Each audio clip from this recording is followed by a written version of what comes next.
Vamos a arrancar, les voy a contar un poquito qué es el lío que vamos a hacer en estos encuentros. Yo estoy feliz porque ahora me van a decir las que me conocen, dijiste lo mismo de Marcos, de Mateo y de Lucas, y eso es verdad, pero debo decir, y esto es verdad también, como tanto lo va a decir Juan, es lo verdadero, que el Evangelio de Juan es apasionante. Poder compartir con ustedes en este tiempo, que me imagino yo va a ser un tiempo muy largo, porque calculo yo que nos llegaremos hasta el Adviento, trabajando no solo el Evangelio de Juan, sino mi aspiración es ver toda la obra juánica.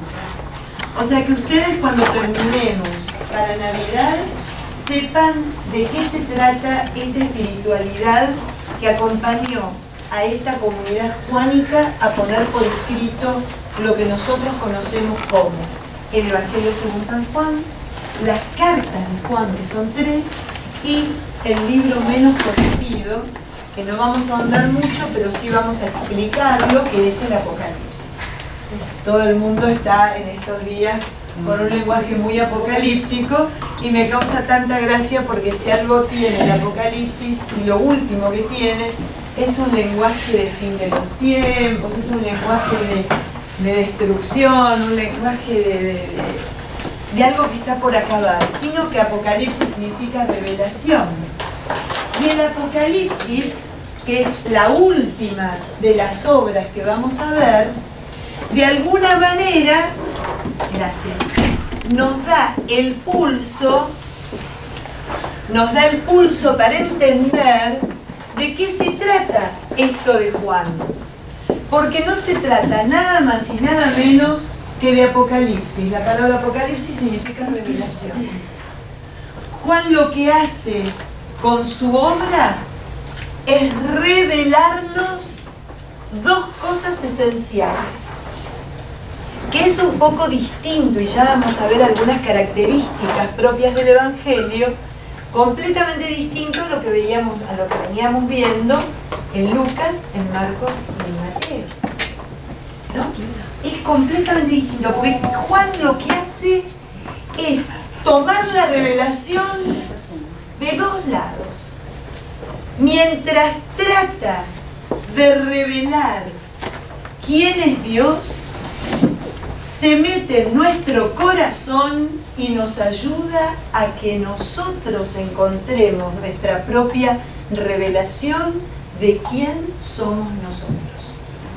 El Evangelio de Juan, en donde vemos que en el prólogo va a haber una palabra que se hace carne y habita entre nosotros, es una palabra que cobra sentido y profundidad cuando entra en diálogo ¿con quién? Conmigo. Cuando entra en diálogo con nosotros. No es una palabra que uno pueda tomar abstractamente, imaginándosela, teniéndola como una sinfonía hermosa como lo es. La palabra que se hace carne y habita realmente cobra sentido cuando entra en diálogo ¿con quién? Conmigo. Por ahí vamos a caminar. Vamos a invitar que Juan nos ayude a entrar en diálogo con esa palabra. ¿Para qué? No para que vayamos develando el misterio de quién es Dios. Eso no lo vamos a lograr nunca hasta el día que estemos cara a cara con Él. Sino para que vayamos entrando cada vez más y mejor a su misterio. Y para que vayamos entrando cada día más y mejor a nuestro propio misterio. Si nosotros somos imagen y semejanza de Él, entrar en su misterio es entrar en el nuestro. No hay ningún secreto. Entonces, fíjense lo que vamos a hacer. Si hicieron Juan conmigo, olvídense de lo que hicieron. Inclusive las que acaban de terminar en el curso de escucha. Vamos a tomar, cada evangelista tiene su punto fuerte.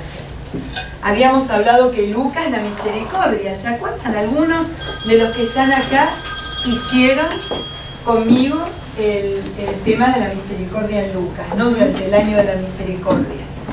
El año pasado, cuando tomamos Mateo, el punto fuerte de Mateo era la encarnación. Todo encarnado, el Hijo encarnado, ¿no? Cómo Mateo nos enseñaba a encarnar todo aquello que nos iba mostrando como la buena noticia de Jesucristo. Y y Juan nos va a invitar a través de los personajes que él va a poner en su evangelio a que nosotros nos demos cuenta que cuando le habla a Nicodemo, cuando está charlando con la samaritana, cuando se dirige a Natanael, a Felipe, a Andrés, a Pedro, lo que está haciendo es dirigirse a cada uno de los aspectos de nuestra vida.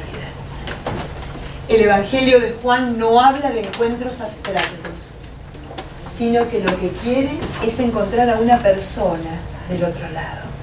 Por eso, cuando le habla a Natanael, en un momento Natanael va a desaparecer y soy yo, Señor, al que viste debajo de alguna higuera, al que viste de alguna manera sorprendido por adivinarme mi propia vida y al que descubriste en un acto de fe por conveniencia. Ah, claro, ahora creo que tú eres el Mesías. Claro, porque te dije que te vi cuando estabas bajo la higuera. Esas son las cosas que va a hacer Juan con nosotros. Nos va a interpelar, nos va a llamar al diálogo, nos va a llamar ¿a dónde vas a buscar agua? ¿Cuál es el agua que sacia tu sed? Si tu sed es más grande que el cántaro que tenés en la mano, ¿por qué te conformás con el cántaro lleno? Si acá hay alguien que te va a dar agua para que se te vaya la sed completa de tu vida. Ahí es a donde nos va a poner. Ahí es a donde nos va a llevar. Ese es Juan. Por eso el Evangelio de Juan es apasionante.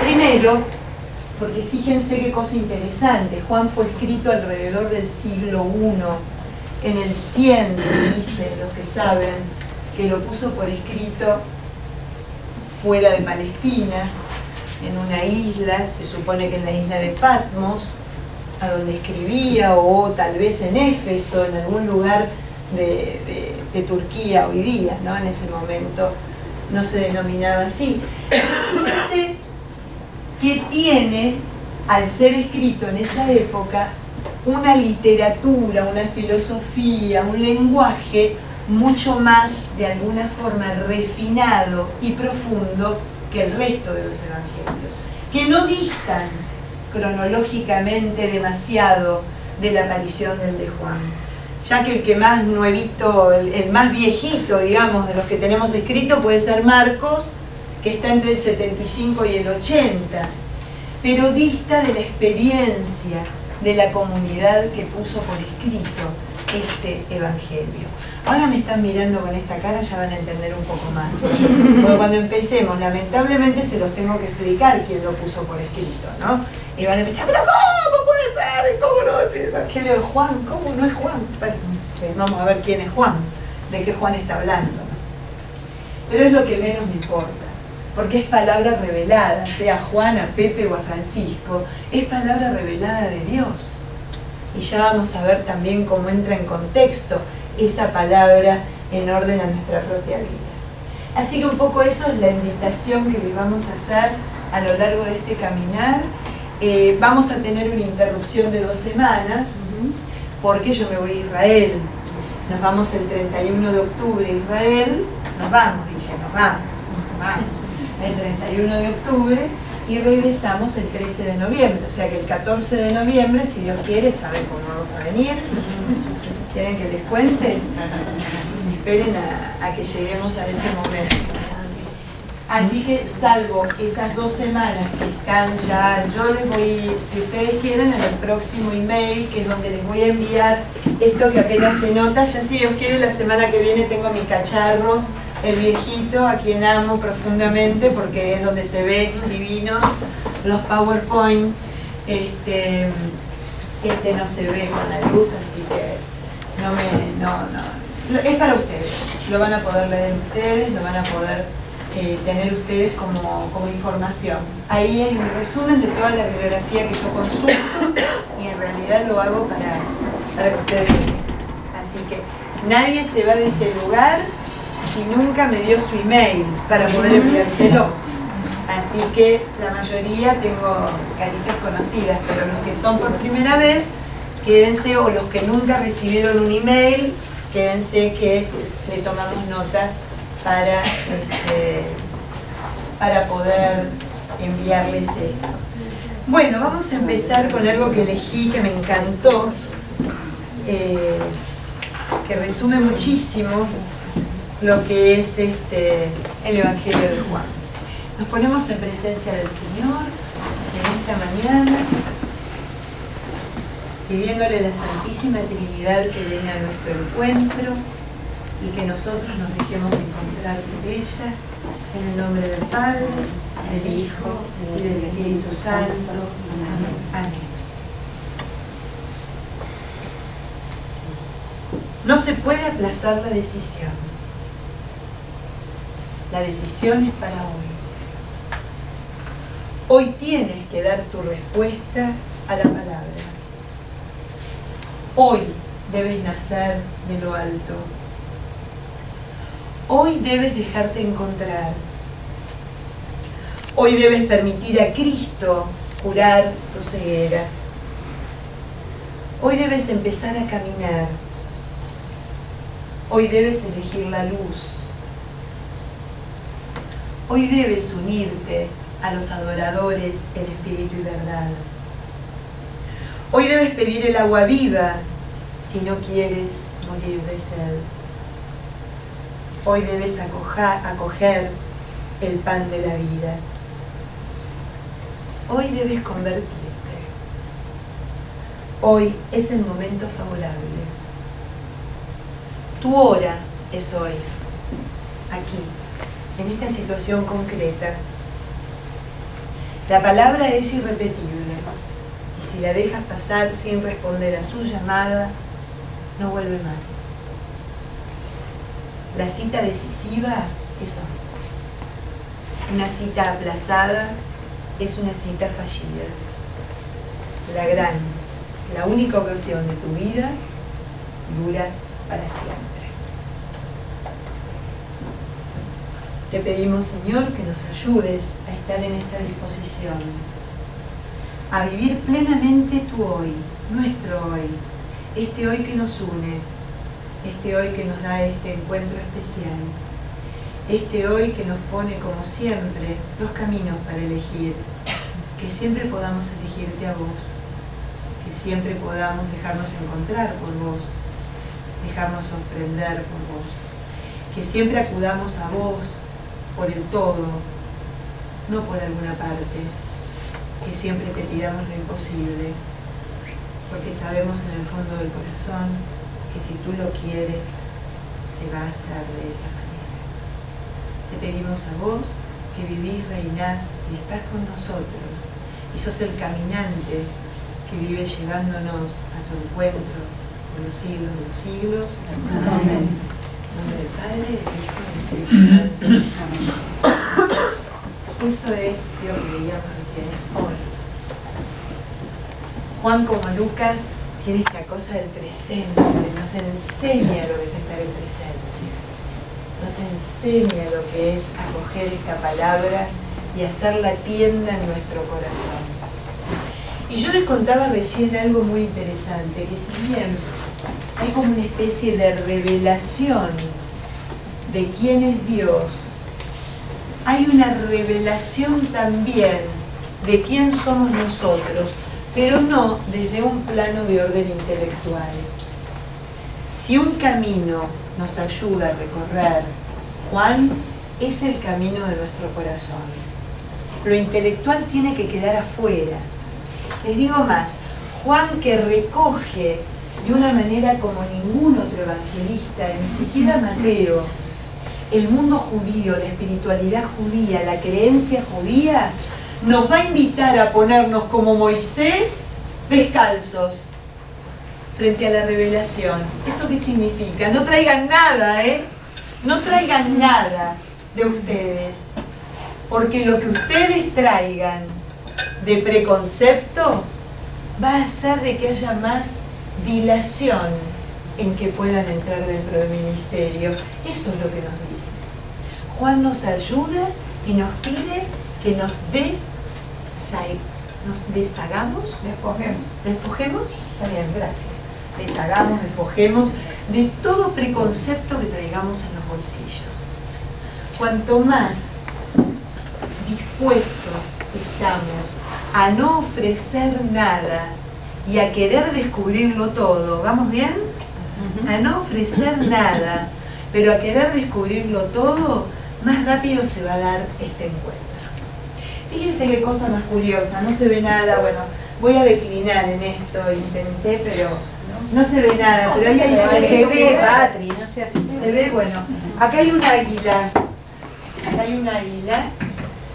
y el águila es lo que representa el Evangelio de Juan. Ustedes saben que los 4 vivientes, ¿se acuerdan? A lo mejor alguno me escuchó ya en otro momento contarlo.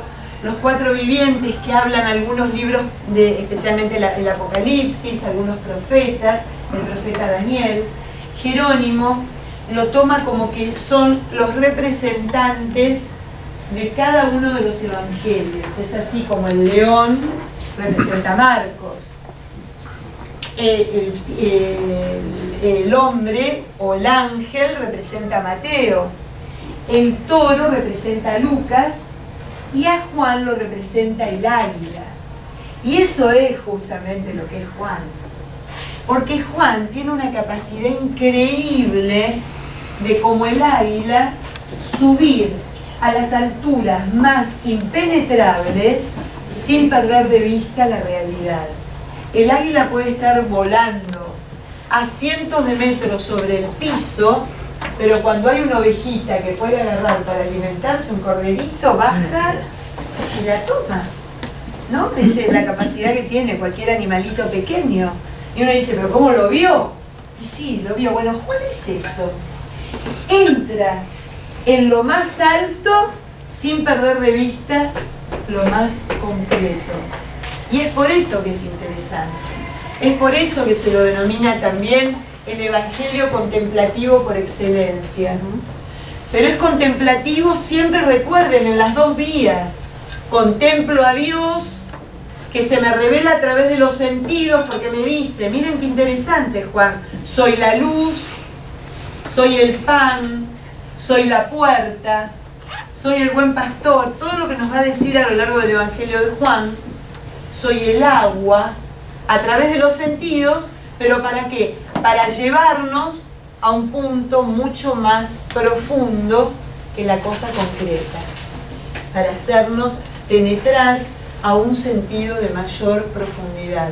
Nos invita, como caminante que es esta palabra que vive entre nosotros, de alguna manera se hace carne para que nosotros podamos descubrir su espíritu, pero a su vez es muy gracioso, porque cuando descubrimos su espíritu y empezamos a entrar en contacto con ella, no viene tranquilidad, viene cada vez más desasosiego, viene cada vez más deseo de seguir penetrando en ese misterio. No es que vamos hacia el encuentro de Dios en el Evangelio de Juan diciendo, qué bueno, ya sé de qué se trata. Terminamos de la misma manera que empezamos, pero con un sentido profundo de decir, yo creo en vos, Señor. Creo que sos este misterio, y creo que este misterio es tan insondable, pero que le da razón a mi vida. Por eso creo. Y para eso Juan pone por escrito este Evangelio. ¿Es claro lo que estoy diciendo? ¿O me están mirando todos? Yo les voy a decir algo. Les pido por favor que me pregunten. Me encanta que comentamos y me encanta que compartamos de repente si alguna cosa no está clara. No se queden con una idea si realmente no es Es como que cuando más sabes, más te cuestionas y menos sabes, y al final pensás a veces a mí por una que estás peor que antes. Claro. Lo que pasa con el Evangelio de Juan es exactamente eso, que a lo mejor yo cambiaría un poquito, ya que estamos, empezaría a cambiar un poco los verbos. Cuanto más experiencia de Dios tengo, que no pasa por lo intelectual.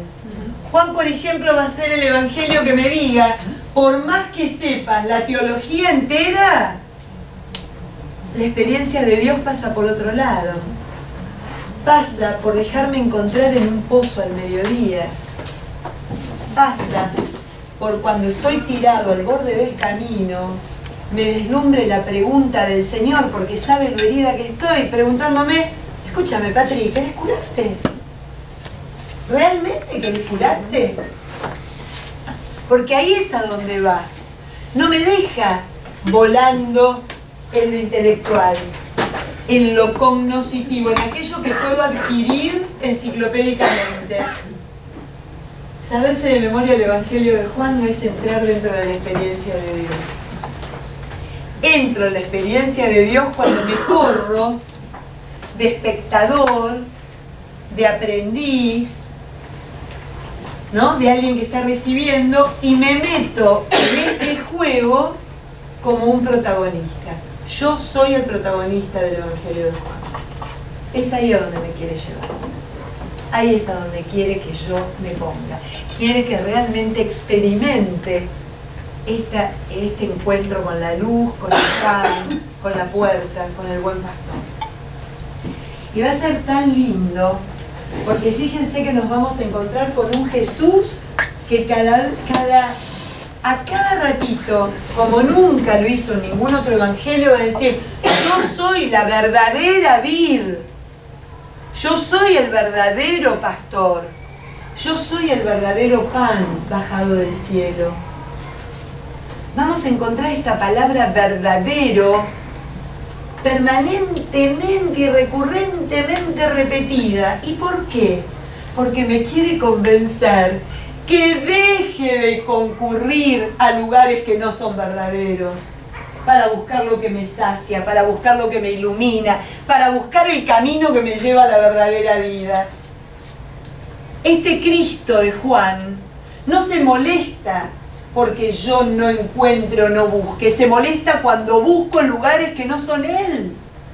Se molesta cuando no lo molesto. Se molesta cuando le muestro, como la samaritana de nuevo, que me conformo con el cántaro y no voy a la fuente. Ese es el Cristo de Juan. El que se pone violento de alguna manera, ¿no? Ante estas minucidades mías, a esta chiquitaje o baratijas que van adornando mi vida y me pierdo el gran premio. Ese es un poco este evangelio. A mí me gustaría transmitirles, y de a poquito les voy a ir transmitiendo, algunos detalles de cómo ir leyéndolo, no todo de golpe, porque si no hoy no les va a quedar nada. Pero esto que les acabo de mencionar es súper importante, porque para ir a Juan no se necesita saber filosofía griega, no se necesita tener grandes conocimientos de judaísmo, no se necesita ser un iluminado teológicamente, se necesita estar dispuesto a que te sacudan. Como decía un libro que estaba leyendo el otro día, cuando hay que ver, ¿no?, qué le pasa a cada uno de los personajes cuando tienen un encuentro, y agrega el cura que escribía, perdón, un encontronazo. Porque lo que hace Juan es tener encontronazos con estos personajes. ¿Cómo los vamos a ir viendo? A través de los personajes, como les decía. Yo voy a elegir personajes emblemáticos. O sea, no vamos a ir viendo el Evangelio de Juan de capítulo 1 al capítulo 3, de capítulo 4, no. Vamos a elegir personajes. Y a través del personaje es donde nos vamos a meter en el misterio. Pero hoy les voy a explicar un poquito de qué se trata este Evangelio para que lo conozcan y por lo menos tengan ya un pantallazo un poquito más general. Vamos a ver si algo se puede, ver. Esto ya se los expliqué, así que esto es lo demás. ¿Sí? No, eso de Jerónimo, lo que les expliqué recién del águila. Hoy es San Jerónimo. Hoy es 30, no, es 30. Ese día vamos a hacer una fiesta. Yo le decía, Jerónimo, escúchame, yo empiezo Biblia en septiembre por vos, para honrarte. Y esto del huracán, por favor, que no venga ningún otro huracán hasta octubre, para que yo pueda empezar Biblia en septiembre. Así que bueno, nada, para los que a lo mejor no tienen mucho conocimiento del Nuevo Testamento, les cuento que es el cuarto y último evangelio. No se lo pone en relación a los demás porque es un evangelio completamente diferente a los evangelios de Mateo, de Marcos y de Lucas. Ustedes cuando leen los evangelios que se denominan sinópticos porque tienen de una ojeada como un mismo esquema, uno dice, cuentan lo mismo. No cuentan lo mismo, ya lo sabemos los que son expertos en evangelio, pero eso es para otro tema. Pero los tres pareciera como que me narran la cristología, aquello que habla de Cristo de una misma manera. ¿De qué hablan? De una anunciación, más o menos, ¿no?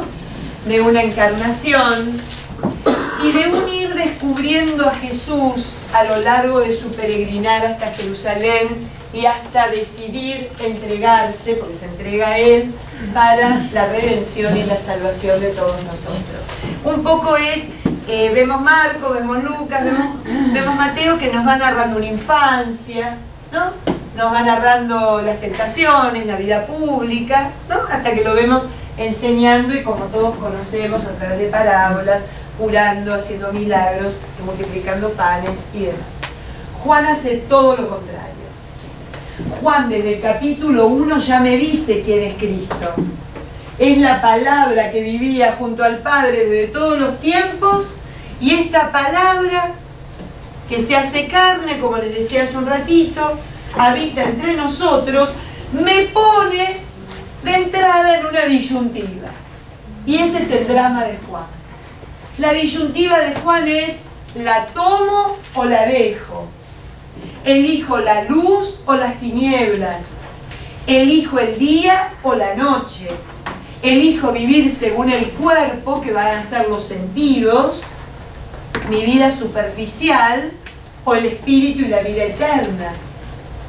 Ahí es a donde me pone, de entrada. Es otra cosa la que me quiere mostrar el Evangelio de Juan. Entonces, fíjense que por eso se le denomina que es un evangelio neta y absolutamente espiritual. Muy espiritual.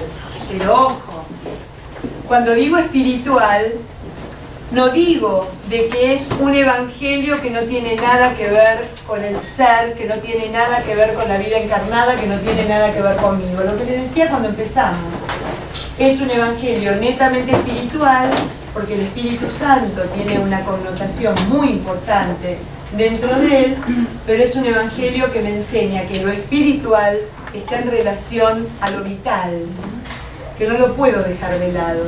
Es un poco como Mateo en eso. No puedo tener el plano espiritual y el plano vital. Las dos cosas se tienen que dar al mismo tiempo y en una sola unidad, ¿no? Es tan espiritual que nos va a enseñar Juan que no se da ese crecimiento espiritual si no hay encuentro real con una persona real. Por eso Juan utiliza personajes. Por eso Juan tiene personajes típicos.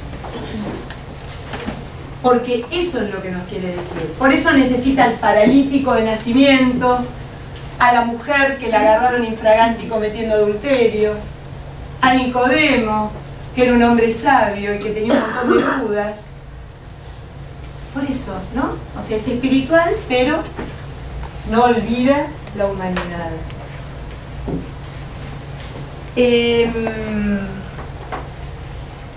¿Cuál es el propósito? El propósito es que siempre, esto lo tomé del padre Rivas, que habla del lector. Vamos a sacar la palabra lector, vamos a llamarlos protagonistas. Nosotros somos los protagonistas de este evangelio y como protagonistas nosotros nos vamos a concentrar en la mirada en Cristo. Vamos a concentrarnos ahí, en su mirada, en su mirada.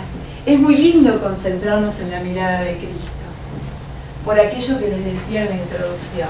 Porque cuando yo me concentro en la mirada del Señor, veo un Señor que me llama a que nazca en espíritu y en verdad, a que me atreva a nacer de nuevo. ¿De qué cosas tengo que volver a nacer de nuevo? ¿Cómo tengo que volver a ser un hombre nuevo? Es muy importante que concentremos las miradas en Él, ¿no? Eso es lo que quiere el Evangelio de Juan. Vamos a darnos cuenta que también hay otro propósito, que no está puesto ahí, pero se los voy a agregar, que es el propósito de que nosotros, al mirarnos en esa mirada de Cristo, tengamos más plena conciencia de quiénes somos. Porque si no sabemos quiénes somos, muy difícilmente podemos llevar adelante el propósito de Juan, que es que creamos para alcanzar la vida eterna. Y en ese creer que es adherir a este hombre de mirada buena, es incorporar todo aquello que tiene para darme. ¿Es claro eso? Bájenme de un ondazo. Vos que me conocés, decime. ¿Está bien? Okay. Es importante que les quede claro esto, ¿no? El propósito es que encontremos a Cristo, ¿no? Que la mirada sea en Él. Y el propósito es que esa mirada me ayude a agudizar la mirada en mí y de alguna manera encontrar aquellas cosas que se alejan de quién es Él. Porque cuando las cosas de mi vida, los valores, las elecciones, se alejan de quién es Él, no puedo vivir lo que en la oración del principio, el hoy. El hoy. El hoy lo podemos vivir en plenitud con Dios cuando sabemos quiénes somos. Porque si no es una quimera, es una ilusión. No soy yo quien lo vivo. Y no importa quién soy, porque ya vemos que los personajes que elige no son personajes salidos de un lugar de desecho de virtudes, ¿no? Sino que son un desastre. Y es ahí a donde me invita a llegar. Ahí, a que no tenga ese tema, ese miedo, ese recelo, ¿no? Fíjense que un poco en eso se parecen a todos los evangelios. Los evangelios siempre nos están mostrando permanentemente un Pedro que niega, un Pedro que no entiende nada, un Pedro que dice de ninguna manera, Señor, te va a pasar esto, ¿no?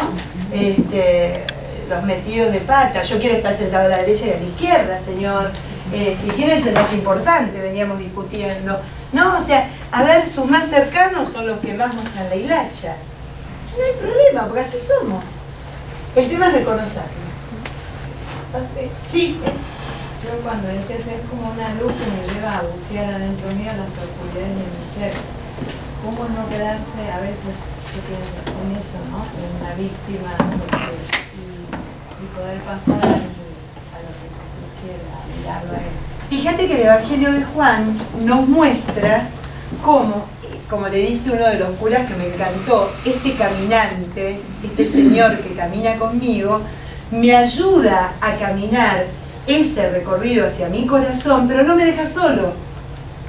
Él está conmigo. Él es la luz que me ilumina. Él está conmigo, es mi consuelo, es mi luz, ¿no? O sea, no es alguien que te dice, bueno, arreglátelas, ¿viste? Porque de hecho te dice, ¿querés curarte? ¿Querés el agua verdadera? Si supieras quién te está pidiendo de beber, ¿no? O sea, siempre te está cuestionando de alguna manera algo para que vos lo invites a que Él haga este recorrido con vos, ¿no? Yo creo que por eso es un evangelio tan dinámico, porque me lleva ahí, pero no me deja solito ahí. Viene conmigo y si de algo quiere que nosotros tengamos la experiencia, es de la superación. Es un evangelio que nos ayuda a superarnos a nosotros mismos. Nos ayuda a superarnos, Miren, fíjense que no hay mucha palabra de conversión, pero sí de superación. Toma tu camilla y anda. ¿No? O sea, es una cosa de superación, muy humana, tremendamente humana.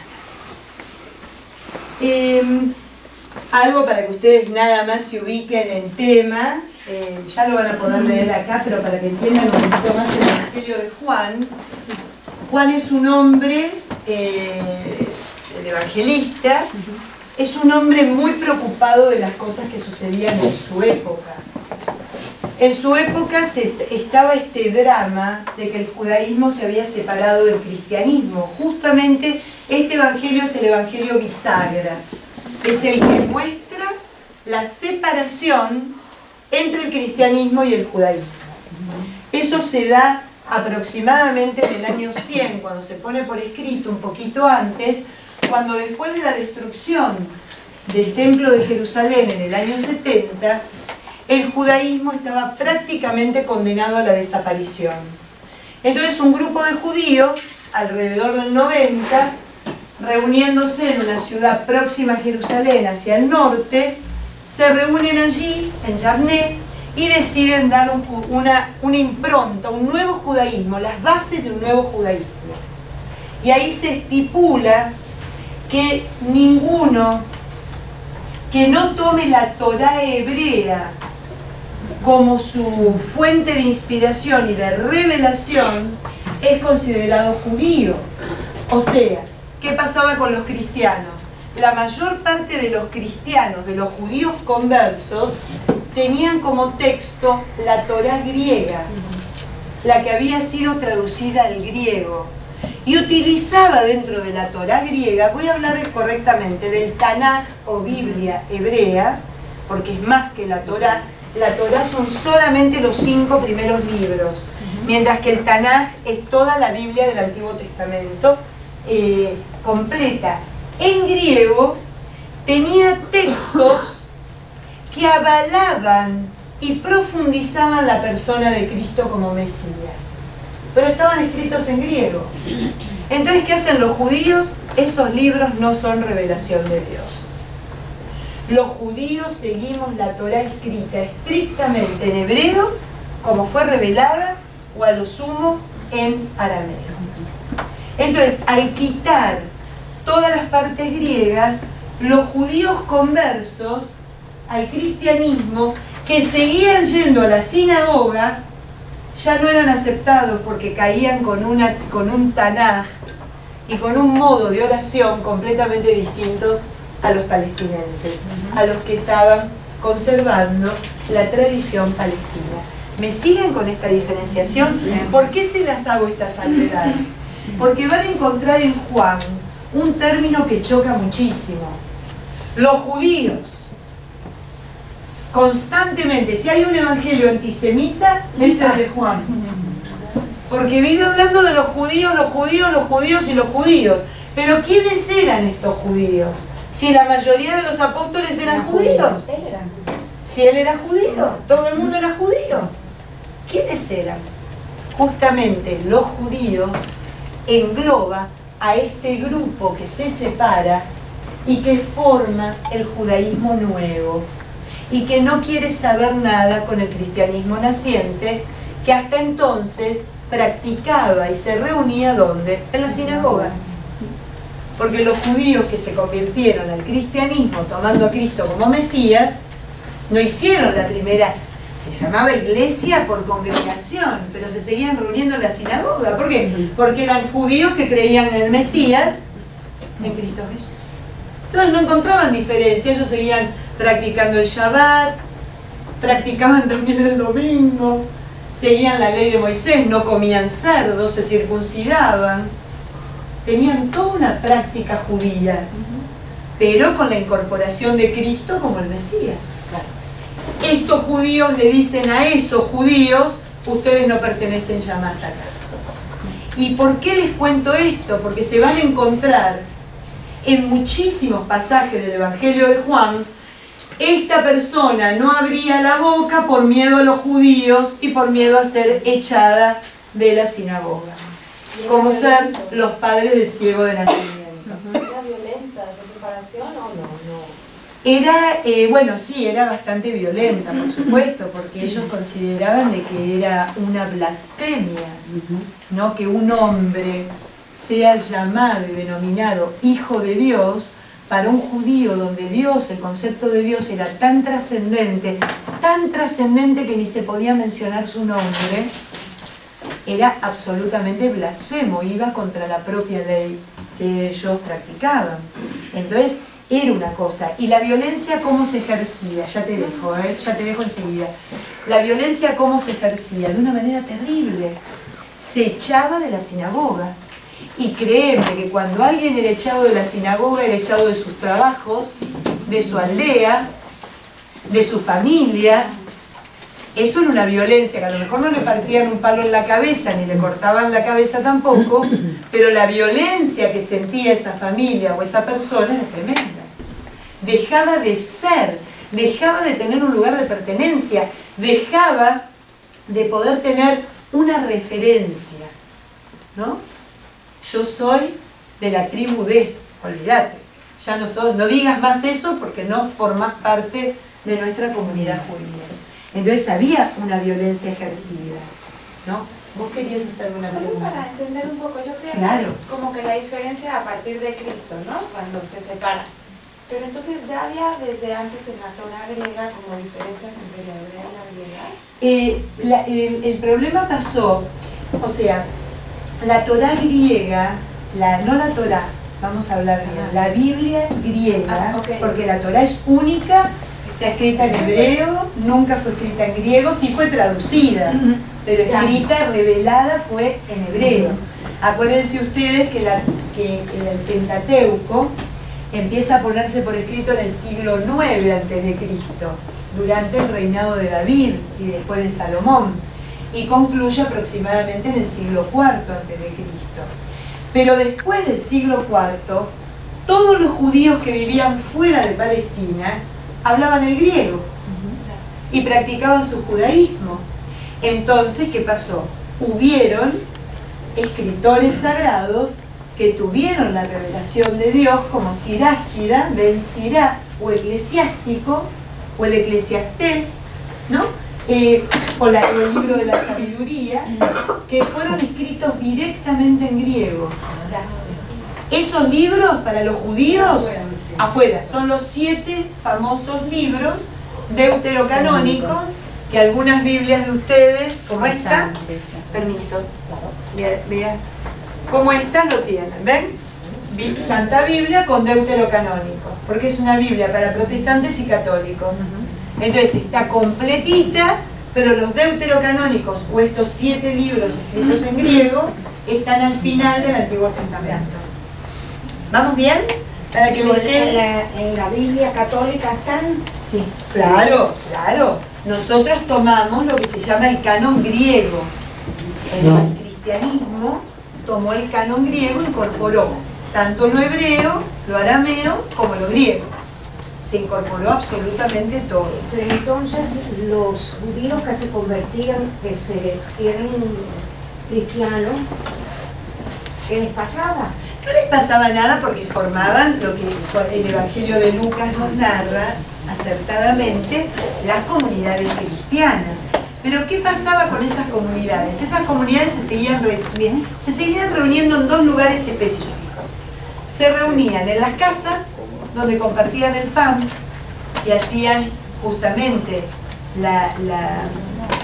el recordatorio eucarístico, ¿no? Los domingos, y se reunían en la sinagoga para seguir escuchando la palabra y seguir aprendiendo, porque ellos eran judíos. Lo que pasa es que a partir del siglo I, y lo que muestra el Evangelio de Juan, es el drama absoluto, porque es un drama de la elección. O sos judío o no sos judío.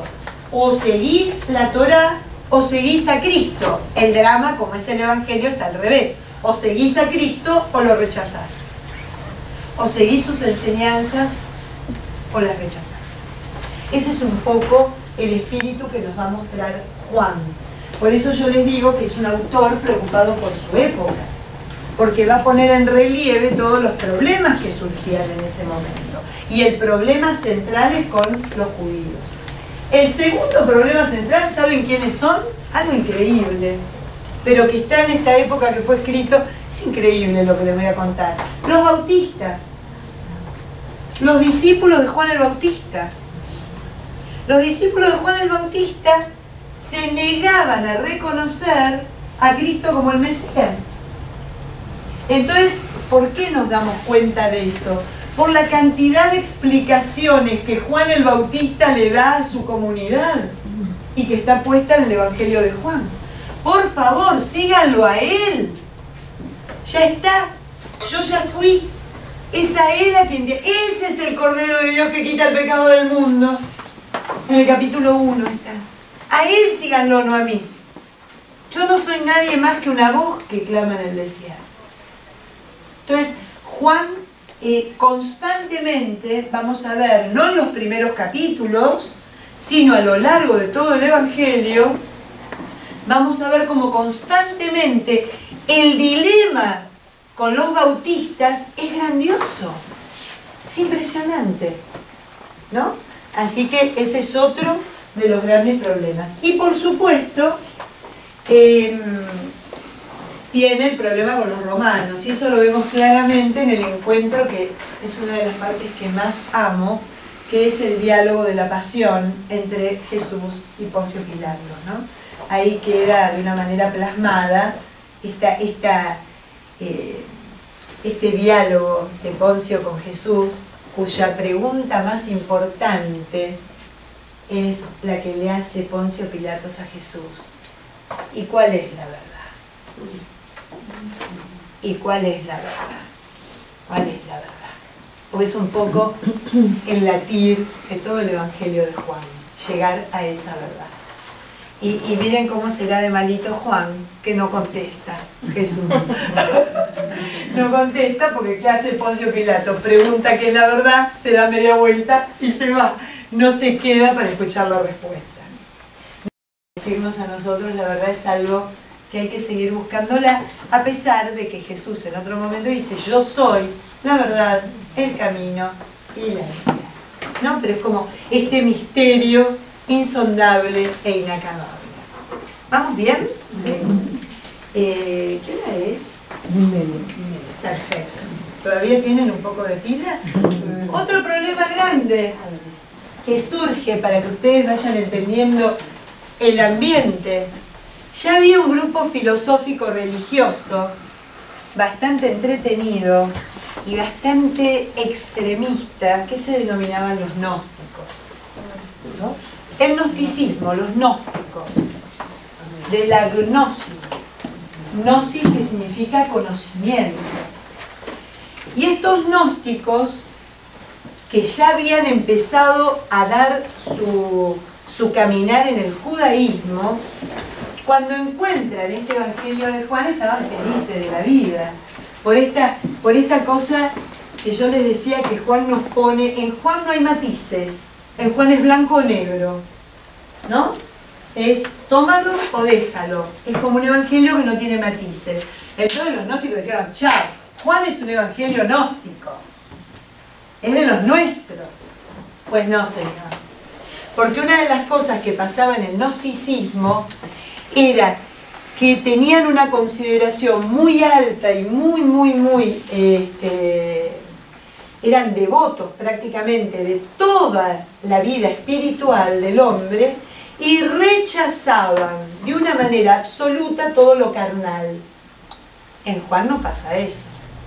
Si la palabra se hace carne y está entre nosotros, esa carne no es rechazada, sino que es asumida, ¿no?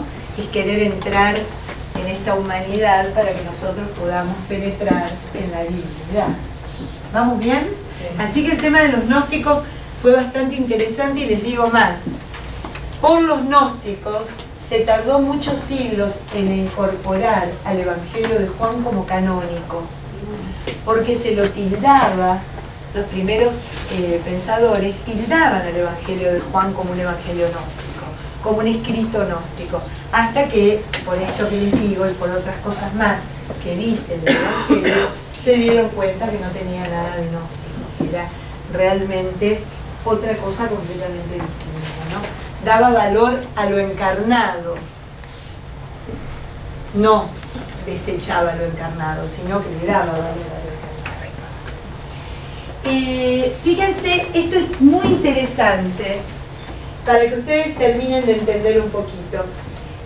¿Cuál es la diferencia más grande entre los sinópticos y Juan? Si uno pudiera hacer este esquemita que está espectacular. No lo hice yo, es del padre Rivas, por eso es espectacular. Fíjense, los sinópticos, si nosotros vamos, por ejemplo, a Mateo, acabamos de ver, ¿se acuerdan que más de 50 veces Mateo de qué hablaba? Del reino de los cielos. El reino de los cielos, del reino de los cielos, ¿no? O sea, todo era, el reino de los cielos se parece a un padre, a un hacendado, a 10 vírgenes, ¿no? Todo en relación al reino de los cielos y a su llegada, el tema como central de esos evangelios. Fíjense que en Juan, Jesús predica sobre sí mismo. Jesús predica sobre sí mismo. Yo soy, ego eimi en hebreo, Yahvé en griego, Yahvé en hebreo. Yo soy el pan de vida, yo soy el camino, la verdad y la vida, yo soy la luz del mundo, yo soy el buen pastor, yo soy la puerta, ¿no? Fíjense cómo él predica sobre sí mismo, prácticamente no se menciona. Creo que únicamente se menciona la palabra reino en ese diálogo con Pilato, donde le dice, ¿verdad sos rey? Sí, pero mi reino no es de este mundo. Ahí solito, ¿no? Para que vean la diferencia en el tema. En el lenguaje de los sinópticos es muy sencillo y en parábolas. El de Juan es tremendamente poético y elevado. Les diría que hasta raya con lo filosófico. ¿Y saben por qué es poético? Porque alguna vez me habrán escuchado esta comparación.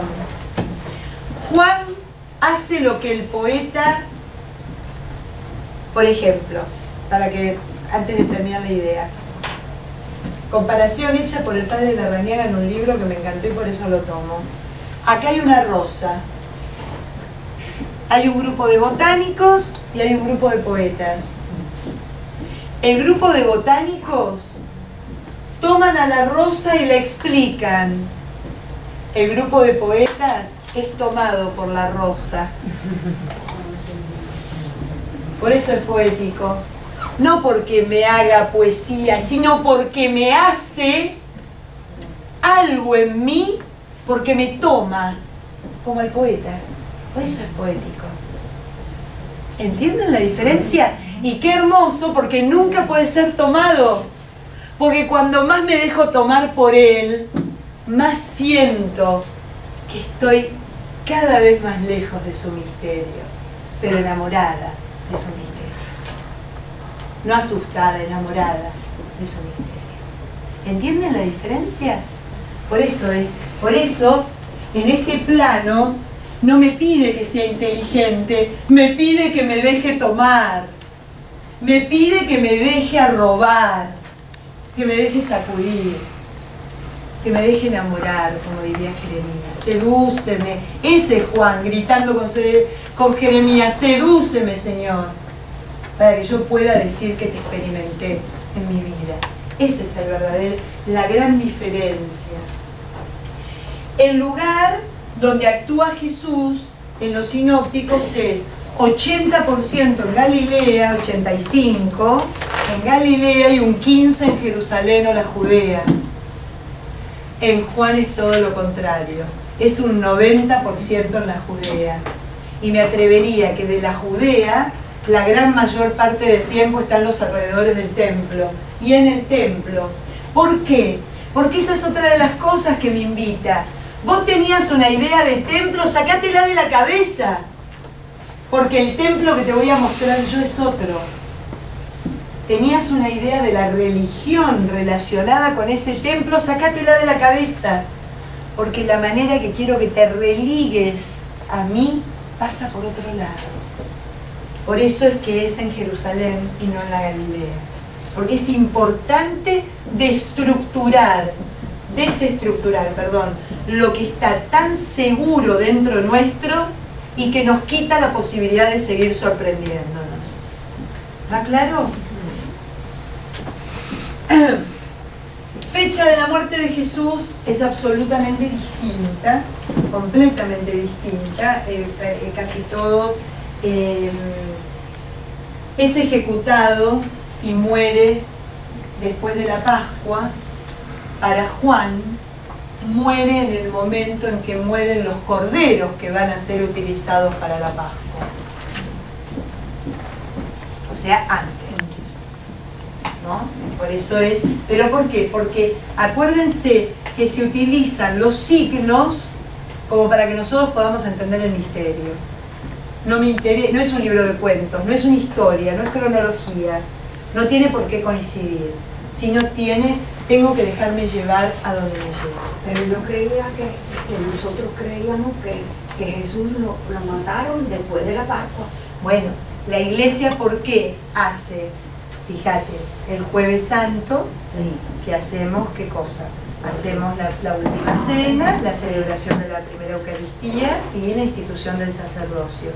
Y el viernes celebramos la Pasión, que siempre se lee la Pasión de San Juan. Por supuesto que creemos eso, por eso digo de que no importa acá la cronología, sino el significado. Jesús, lo dijo Juan en el capítulo 1, ese es el Cordero de Dios. Y en el último de los capítulos, el Cordero es muerto, sacrificado en el momento que corresponde. En el momento donde son preparados los corderos para la cena pascual. ¿Y entonces quiénes son los sinópticos? Los sinópticos son Mateo, Lucas y Marcos. Los primeros 3 evangelios de los 4. ¿Estamos bien? ¿Quedó más o menos claro el panorama? O sea que cuando ustedes vayan a uno y a otro... Pero entonces, si son tan diferentes lo que enseñan, no es tan diferente. Vos fíjate que una de las cosas que a mí me encanta explicar cuando empezamos un curso de Biblia, ustedes no vayan al libro que estamos por reflexionar juntos con una característica literaria, histórica, cronológica o biográfica. No hay que perderse en los datos, eso es anecdótico. Lo que hay que ir al encuentro del hecho. Y más puntualmente en Juan, en lo que hay que meterse es en el encuentro con el personaje, con cada uno de los personajes. Es ahí donde realmente llega lo que él quiere transmitir. Miren, leía en algún texto una vez algo tan precioso. Hay una cuestión psicológica en donde siempre decimos que el otro me espeja, ¿no? Por eso necesitamos al otro para relacionarnos, porque me espeja. De alguna manera me ayuda a crecer, a verme. Es como el espejo de la bailarina, diría mi amiga Pipita, ¿no? Cuando la bailarina necesita la barba, pues yo necesito al otro para ajustar mis movimientos de la vida. En el Evangelio de Juan, el que nos espeja es Cristo. Todo el tiempo está ahí para espejarnos. Es nuestro espejo en esta danza de la vida, que nos ayuda a cambiar las posiciones para ir más acorde con la música del amor. Eso es lo que nos enseña Juan. Ahí es a donde nos quiere llevar. Entonces, si es el jueves, viernes, sábado, domingo, lunes, martes, a las 3 de la mañana, a las 4 o a las 5, queda sin cuidado. El espejo está ahí. Ahí es a donde nos vamos a meter.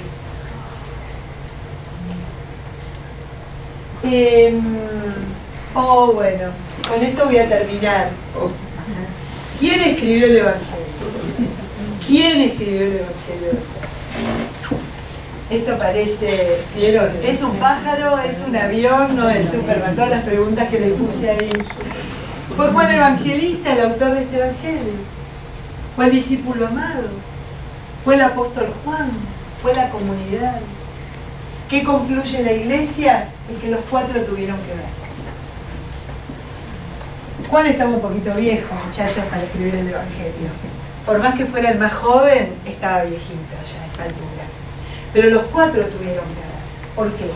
Porque este Juan evangelista, este Juan apóstol, funda una comunidad y transmite a la comunidad esta experiencia de Cristo que tuvo. Se dice que nunca Juan se llama el discípulo amado, lo que cuentan los teólogos bíblicos, es distinto al evangelista, porque él no se llamaría a sí mismo jamás discípulo amado, sino que el discípulo amado, vamos a ver cuando lleguemos a él, porque es uno de los personajes que vamos a tocar, es la representación del perfecto cristiano. El discípulo amado, por ejemplo, es el que recuesta su cara sobre el pecho del Señor, o sea que muestra intimidad, muestra abrazo, muestra cercanía y confianza.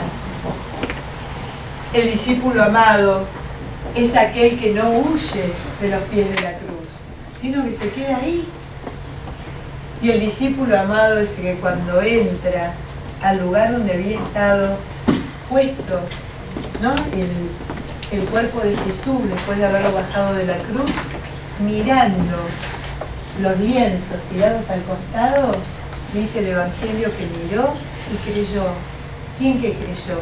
En que no estaba muerto, sino que estaba vivo. Esas son las características del discípulo amado. Por eso es que Juan no se llamaría a sí mismo discípulo amado, sino que nos pone como un personaje dentro de su evangelio digno a imitar y digno a seguir. ¿Me siguen? Patri, Sí. Miriam. el discípulo amado se puede entender como una visión, ¿Cómo era? como una visión. ¿Visión o misión? Visión, como visión de la persona que se acercó a Jesús y lo recibió y lo entendió y lo amó. Claro, acuérdense que el Evangelio de Juan no me deja abstracciones, es alguien bien concreto. Es aquel que se deja encontrar por Cristo, que se deja sanar su sed por Cristo, que se deja preguntar por Cristo, ¿qué? ¿Querés sanarte hoy? ¿Qué pasa? ¿O querés seguir ahí tiradito? Entonces es concreto.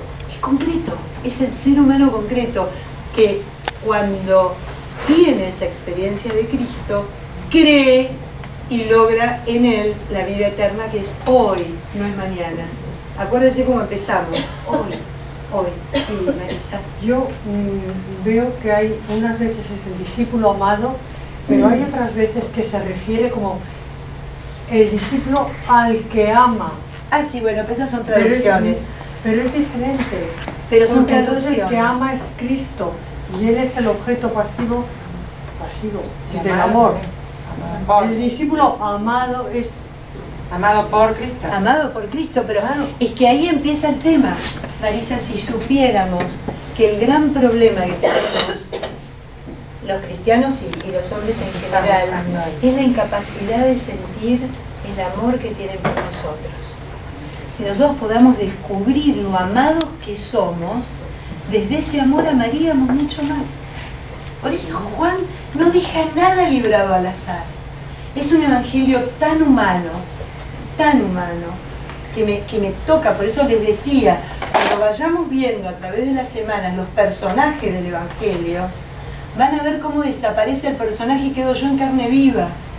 A mí me está hablando, a mí me está diciendo, ¿no? Por eso es algo, esto que acabas de decir es importantísimo, es el centro. Acordate que yo les decía, el evangelio me espeja, Jesús me espeja a mí y me está gritando en ese espejo, no sabes cómo te quiero. Déjate querer, reconocer el amor que te tengo, porque es la parte importante y basal de la superación. No habla de conversión, habla de superación. Levanta tu camilla ya. ¿No? Es eso. Yo soy el discípulo amado. ¿Eh? Yo soy el discípulo amado. Así nos tenemos que sentir. Yo soy el discípulo amado. ¿En ningún otro lado se afirma que Juan, realmente Juan, el que está al pie de la cruz? Ese era el único evangelio. En el otro. Que no dice Juan, perdóname, dice el discípulo hijo. amado. Ah, hijo, Dice ahí el tienes a tu discípulo madre. amado, sí, el discípulo amado. Pero obviamente la iglesia en la tradición lo toma como que es Juan el evangelista, ¿viste? Pero lo que yo les comentaba, de acuerdo a lo que se estudia a nivel de teología bíblica, que muy difícilmente él mismo se hubiese puesto el título de discípulo amado, así como como entendido como el privilegio, como el preferido, ¿no? Todo lo contrario. Creo yo que habla el Evangelio de Juan sobre el discípulo amado, que no es él. ¿Comprendés? Sí. Porque es el símbolo, ¿no? Vos fijate, en el único que el discípulo amado está a los pies de la cruz. ¿A dónde están en los demás evangelios los discípulos escondidos? ¿Y dónde estaba el resto? Escondido por miedo. O sea, un discípulo amado que se siente amado por Dios no puede sentir miedo. Está ahí. Es una representación de lo que te invita a ser vos, de estar al pie de la cruz. Exacto, exactamente. Ahí es a donde quiere llegar el evangelio, ¿no? Pero Dios no tiene, Dios nos quiere a todos igual. Eso, por eso digo, de que jamás se pondría a sí mismo como en una... No tenía preferido. No. Me he preguntado una cosa básica, pero entonces hay Juan el Evangelista, Juan Apóstol y Juan el Bautista. No. Juan el Bautista lo hubo siempre. Juan el Bautista es alguien aparte. Ojo, cuando hablamos del Evangelio según San Juan, nunca hacemos referencia a que sea al Evangelio de San Juan Bautista. Juan el Bautista, recuerden ustedes que es el último profeta del Antiguo Testamento, aquel que indica quién es el Mesías, el que prepara el camino para que la palabra, la voz que grita en el desierto, la palabra viva que está por venir, ¿no? Él es no estamos hablando de Juan el Bautista. Y muere antes que Jesús. ¿Cómo? Es antes de Jesús. Sí, ahora bien, le cortaron la cabeza. perdón, lo que yo les estoy queriendo contar es que lo que se supone es que Juan evangelista, Juan apóstol, es el que al fundar la comunidad, ustedes acuérdense cómo surge esta historia, muy importante recordarlo, el evangelio es fruto de una experiencia comunitaria, no es al revés, no es que hubo una comunidad que aprendió el evangelio y se convirtió en comunidad como tal, no, de la comunidad surge el evangelio. Acuérdense que el Evangelio no es un libro de historia, no es un libro de moral, no es un libro de ética, no es un libro de dichos y hechos. Es un libro que me narra la experiencia de lo que es estar con Cristo, vivir con Cristo, dejarme alcanzar por Él, dejarme sanar por Él, hacerme que me levante como a Lázaro de mi tumba. Entonces, esa comunidad donde surge este Evangelio, probablemente es la que puso las bases, muy interesante, las bases de lo que otro más adelante pone por escrito. ¿Está claro? No se sabe si es Juan el sacerdote, Juan el viejo, tiene un montón, el presbítero, ¿no? Viejo significa el presbítero. Tienen un montón de nombres, pero tampoco me importa. A ver, Isaías no escribió todo Isaías, Pablo no escribió todas las cartas.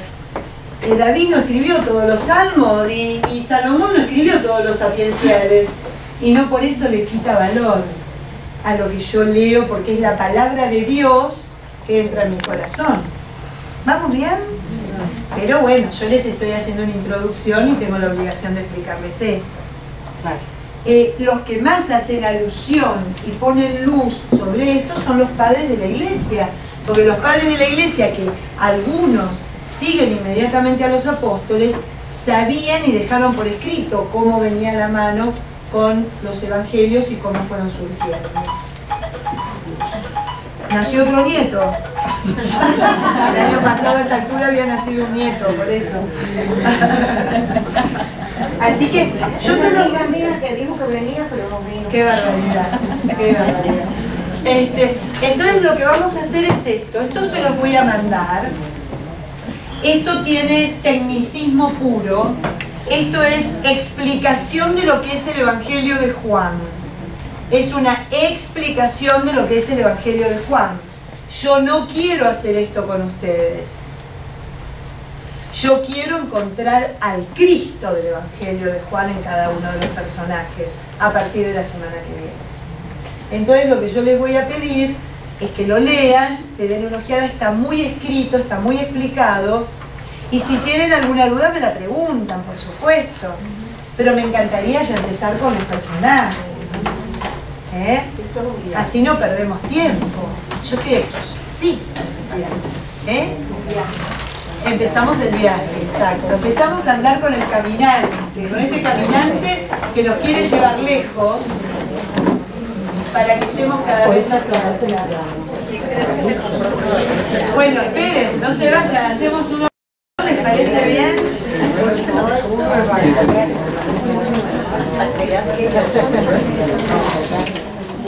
Hacemos una pequeña oración y nos vamos todos por acá.